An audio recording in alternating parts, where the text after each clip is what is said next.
Hello, welcome to geopolitics ज्ञान। रूस Ukraine युद्ध को शुरू हुए 10 महीने होने को है और इस दौरान दुनिया दो गुटों में बटी, लेकिन एक देश है जो कभी यूक्रेन की तरफ तो कभी रूस की तरफ दिखाई दिया। वो देश है तुर्की। तुर्की जो है दो तरफा खेल खेल रहा है। युद्ध की शुरुआत में वो यूक्रेन के साथ था, तो अभी वो रूस की साइड ले रहा है। तुर्की नेटो का सदस्य होने के नाते शुरुआत से ही यूक्रेन के साथ था, और जब रूस ने यूक्रेन के दो इलाकों डोनेस्क और लुहांस्क पर कब्जा किया तो तुर्की बिल्कुल रूस के खिलाफ हो गया। यहाँ समझने वाली बात यह है कि तुर्की का यूक्रेन को समर्थन सिर्फ कूटनीतिक नहीं था, बल्कि तुर्की यूक्रेन को हथियार भी सप्लाई कर रहा था। बैरक्तार TB2 ड्रोन तुर्की ने ही यूक्रेन को दिए थे, जिससे रूसी सेना को बहुत नुकसान झेलना पड़ा। लेकिन अब यहाँ आता है ट्विस्ट। जब पश्चिमी देशों द्वारा रूस पर आर्थिक प्रतिबंध लगाए गए तो तुर्की उनके साथ नहीं था। तो क्या कारण है कि तुर्की रूस की तरफ जा रहा है? चलिए देखते हैं।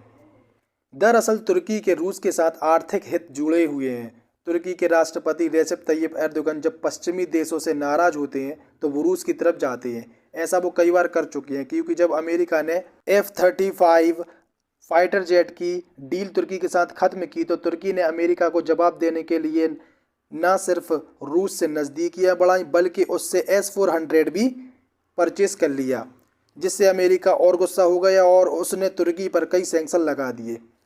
यहाँ तुर्की के राष्ट्रपति ये अच्छी तरीके से जानते हैं कि रूस उनके लिए एक महत्वपूर्ण सहयोगी है, लेकिन यहाँ कुछ जानकार हैं जो कहते हैं कि एर्दोगन दो तरफा खेल खेल रहे हैं, जिससे उनको आर्थिक और राजनीतिक फ़ायदा हो सकता है।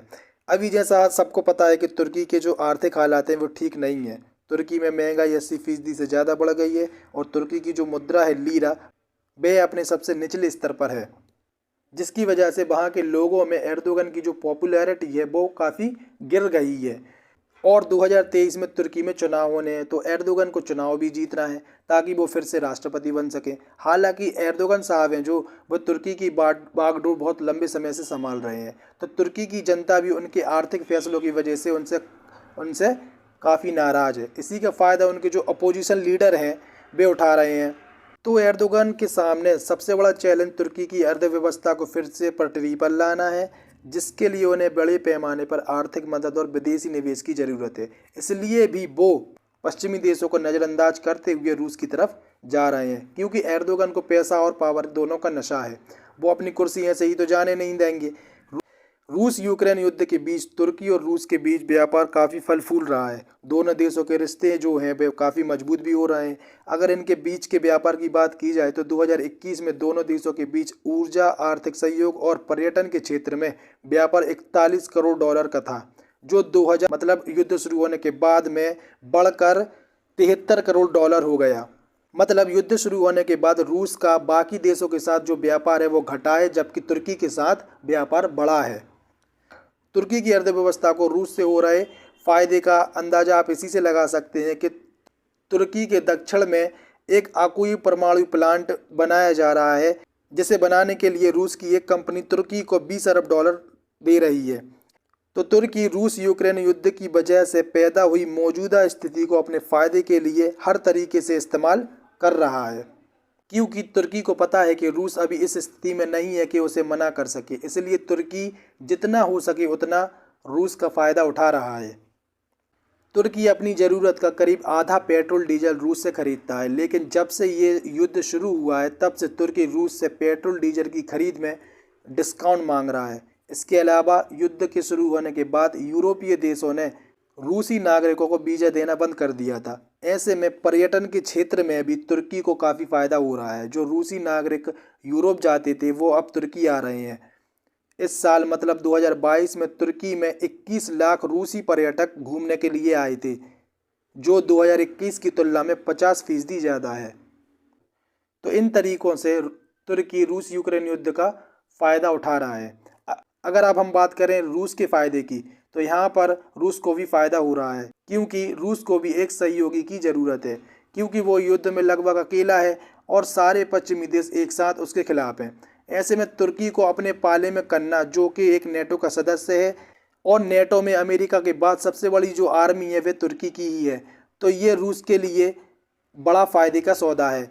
क्योंकि प्रतिबंधों के बाद रूस चाहता है कि वे अपना सामान अंतर्राष्ट्रीय मार्केट में जितना हो सके उतना बेचे। जब पश्चिमी देशों ने रूस से अपना व्यापार बंद कर दिया तो रूस की कई कंपनियां हैं जो तुर्की से अपना काम कर रही हैं, जो पहले पश्चिमी देशों से किया करती थी। अब इसमें तुर्की को भी फायदा हो रहा है, क्योंकि पश्चिमी देशों की कंपनियां जो रूस में कारोबार कर रही थी उनने अपना कारोबार रूस में करना बंद कर दिया, तो तुर्की की कंपनी रूस में एंट्री कर रही हैं और रूस को अपना बाजार बनाने की कोशिश कर रही हैं। एक और फायदा तुर्की को ये हो रहा है कि उसकी छवि को अंतर्राष्ट्रीय स्तर पर अटेंशन मिल रहा है। वो रूस और यूक्रेन के बीच एक मीडिएटर का काम कर रहा है, जिससे दूसरे देशों का ध्यान उसकी तरफ जा रहा है, जिससे तुर्की की जो छवि है उसको काफ़ी फायदा हो रहा है। क्योंकि अभी हाल ही में तुर्की ने रूस और यूक्रेन के बीच अनाज समझौता करवाया था। युद्ध के कारण अनाज यूक्रेन के बंदरगाहों पर फंसा था, जिसकी वजह से दुनिया में कई जगहों पर अनाज संकट पैदा हो गया था। जो अनाज समझौता के बाद इस अनाज को अब यूक्रेन से बाहर निकाला जा रहा है, जो सिर्फ तुर्की की वजह से हो पाया। अब ये तो बात हो गई रूस और तुर्की के फायदे की, लेकिन इसमें एक तीसरा पक्ष भी है जिससे तुर्की की इस भूमिका से फायदा हो रहा है, और वो तीसरा पक्ष है खुद पश्चिमी देश। दरअसल पश्चिमी देश चाहते हैं कि रूस से बातचीत का जो रास्ता है वो खुला रखा जाए, मतलब कोई होना चाहिए ना बातचीत करवाने वाला, और वे चाहते हैं कि बातचीत तुर्की में हो, ना कि रूस या उसके सहयोगी देशों में। तो इसीलिए भी पश्चिमी देश तुर्की को नज़रअंदाज कर रहे हैं, मतलब तुर्की के खिलाफ कोई एक्शन नहीं ले रहे हैं। इसीलिए भी तुर्की दोनों तरफ से अपना फ़ायदा उठा रहा है। लेकिन दोनों तरफ खेल खेलने में तुर्की के लिए एक समस्या है, वो ये है कि तुर्की ना पूरी तरह रूस की तरफ जाना चाहता है और ना पश्चिमी देशों से अपने संबंध बिगाड़ना चाहता है, और ना ही वह नेटो से निकलना चाहता है, क्योंकि तुर्की के लिए लॉन्ग टर्म में रूस एक खतरा है, क्योंकि इनके रिश्ते हमेशा से ठीक नहीं रहे हैं। अगर इनके इतिहास देखा जाए तो इतिहास में ये दोनों देश कई बार युद्ध लड़ चुके हैं। तो इसका मतलब ये है कि तुर्की जो कुछ भी रूस का फ़ायदा उठा रहा है वो सिर्फ शॉर्ट टर्म के लिए है, ना कि लॉन्ग टर्म के लिए, क्योंकि रूस एक विस्तारवादी देश है और रूस चाहता है कि उसका विस्तार ब्लैक सी तक हो, जो तुर्की नहीं चाहता।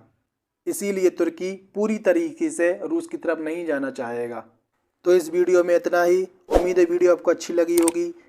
वीडियो को लाइक शेयर कमेंट करें और चैनल को सब्सक्राइब करें। मिलते हैं अगली वीडियो में। Thank you.